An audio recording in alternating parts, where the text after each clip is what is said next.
Amoureux de la physique, bonjour. Un exercice simple mais original puisque là on a affaire à plusieurs champs. Voici la situation. On a deux particules, donc il y a trois exemples possibles. Deux fois deux particules chargées toutes les deux positivement, ou toutes les deux négativement, ou toutes les deux en fait une positive, une négative. Voilà. Et je cherche le champ au niveau du point P, d'accord, sachant que le point P est au milieu des deux charges. Voilà. Eh bien, petit rappel, donc si j'ai une charge plus Q, alors son champ est radial, d'accord, et radial dirigé vers l'extérieur. Les lignes de champ sont toutes dirigées vers l'extérieur. Ok. Si cette fois-ci j'ai un champ, une charge qui est négative, que je symbole par moins Q, les lignes de champ sont toujours radiales, il n'y a pas de problème, ça veut dire qu'elles sont toutes tournées vers le centre de la charge, à l'endroit de la charge, mais cette fois-ci, elles sont dirigées vers l'intérieur. D'accord? Ces lignes de champ sont centripètes, alors que dans le cas de la charge positive, elles sont centrifuges, vers l'extérieur. Voilà. Et donc, si je me retrouve avec deux charges, eh bien, comme ce sont des champs vectoriels, les vecteurs vont s'ajouter en ce point-là. Voilà. Donc, ce que je vais faire, c'est, je vais d'abord nommer mes deux charges. Celle-là, je vais l'appeler 1. Et la deuxième, je vais la mettre en verte. Je vais l'appeler 2. D'accord? Et je vais faire ça partout pareil. 2, ce sera celle de droite. Et 1, ce sera celle de gauche. Voilà, c'est pour bien les repérer. Donc, je vais commencer par la charge plus Q, qui donc, vous voyez, il crée un champ radial, on a dit, dirigé vers l'extérieur. Voilà. Donc, au niveau de P, voici la ligne de champ, et ça crée un champ donc radial, qui part donc qui vient jusqu'au centre de la charge, Q qui est ici, Q1, et donc ce champ-là, je vais l'appeler E1. C'est le champ créé par la charge Q1. D'accord? Maintenant, je vais faire la même chose avec Q2. Q2, c'est pareil, voilà, c'est des lignes de champ tournées vers l'extérieur, et donc la ligne de champ au niveau de P, qui passe par P, me crée un champ électrique tourné lui aussi vers l'extérieur, que je vais appeler E2, comme ceci. D'accord? Et donc, étant donné que la distance de la charge 1 jusqu'à P et de la charge 2 jusqu'à P, donc la distance de 1 jusqu'à P est égale à la distance de 2 jusqu'à P, alors on en déduit que E1 égale E2. Alors attention, je les ai mis en valeur. La valeur de E1 égale la valeur de E2, puisque les deux distances sont égales, et bien sûr, la charge est la même. Q1 égale Q2. Donc les champs sont identiques. Du coup, si les champs sont identiques, ça veut dire que les valeurs des champs sont identiques, et donc vectoriellement, ces champs vont s'opposer. Et donc le champ en P, qui est égal à la somme du champ E1 plus le champ E2, va être égal au vecteur nul. Au vecteur nul, puisqu'il y a un qui va directement opposer à l'autre. Voilà ce que l'on obtient. On va regarder le cas numéro 2.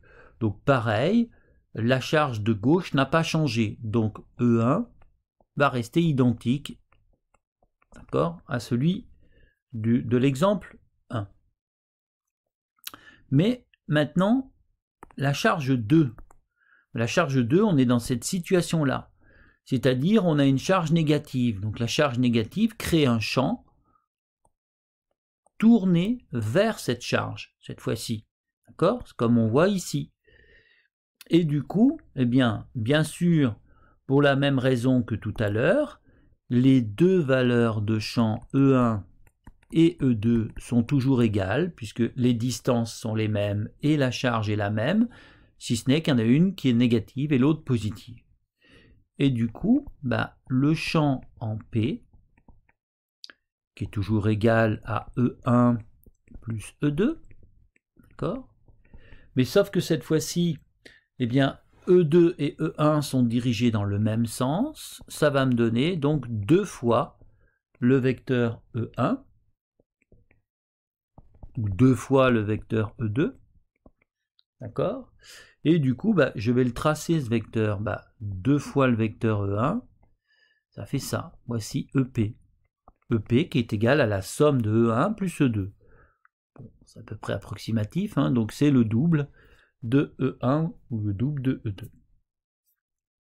Troisième cas, d'accord, je me retrouve, pardon, j'ai mis 2 ici, mais c'est 1, hein, d'accord, je me retrouve avec la situation où les deux charges sont négatives, donc Q1 au niveau de P crée un champ qui est dirigé vers 1, que je vais appeler E1, d'accord, et donc comme l'exemple qui est en noir, hein, et E2, la charge 2, va créer un champ E2 qui cette fois-ci est dirigé vers Q2. Bon, comme tout à l'heure, E1 égale E2. Pourquoi? Parce que les charges sont identiques et la distance de Q1 jusqu'à P et Q2 jusqu'à P est identique, hein. Je vais vous montrer donc par exemple, si je montre le vecteur, il faudrait que je le mette, pardon, je vais le mettre en rouge, hein, donc je fasse celui-là, voilà, pardon, je mets le vecteur E1 qui lui-même est en rouge, et eh bien ça fait quoi? Ça fait K fois Q1 sur D de Q1 S, non, pardon, c'est pas S, c'est P, P au carré, fois le vecteur unitaire U. Alors, vecteur unitaire U, je vous rappelle qu'il est dirigé depuis la charge qui fait la force vers l'extérieur, toujours, U, comme ça. D'accord? Comme Q1 est négatif, ça veut donc dire que tout ce terme-là est négatif, et donc E1 et U sont en sens opposé, c'est ce que l'on voit sur le dessin. D'accord? Et en fait, on voit bien que si je fais E2 maintenant, E2, qu'est-ce qui va changer? C'est toujours égal à K fois Q2 sur D de Q2 fois P, pardon, P au carré fois le vecteur, on va dire W. Le vecteur W, je vais le mettre en violet, il va être dans ce sens-là, vecteur unitaire W. Comme Q2 est négatif, tout ça est négatif aussi. Et donc ça veut dire que E2 est opposé à W, c'est ce que l'on voit sur le schéma.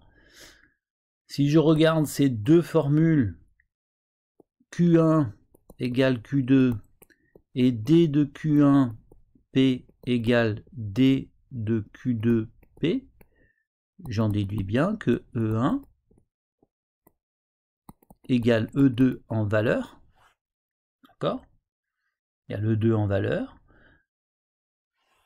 Par contre, que les vecteurs E1 et E2 sont opposés. Donc E1 et E2 sont opposés, ce qui fait E1 égale moins E2. Et du coup, quand je fais la somme, EP égale E1 plus E2, je vais me retrouver, comme dans le premier cas, avec le vecteur nul. Donc dans le troisième cas, j'ai au niveau de P aucun champ du tout. Les deux champs s'annulent. Au niveau de 1 aussi, quand les deux charges sont positives ou quand les deux charges sont négatives, les deux champs s'annulent pile au centre. D'accord? Donc il n'y aura pas de champ ici, ce qui veut dire que la ligne de champ, eh bien, elles vont se repousser, hein, on vous montrera en cours, hein. Et par contre, quand les charges sont, comme au cas numéro 2, les charges sont contraires, à ce moment-là, les champs s'ajoutent. Voilà. Il me semblait important sur un tout petit exercice, il n'y a pas de valeur, de vous montrer l'addition, comment ça se passe quand il y a plusieurs charges. Donc les champs, comme ils sont vectoriels, ils vont s'ajouter. Alors là, ici, le cas est simple, puisque les charges sont... bon, il y a 2 charges, et le point P est pile au centre. Donc, on est sur une ligne droite. Les 3 points de charge plus le point P sont sur une droite. C'est un tout petit peu plus difficile quand le point P est à l'extérieur. Il n'est pas aligné avec les 2 charges. Mais ça, ce sera pour un nouvel exercice. Voilà. Moi, je vous dis au revoir et à bientôt pour une nouvelle vidéo. Au revoir.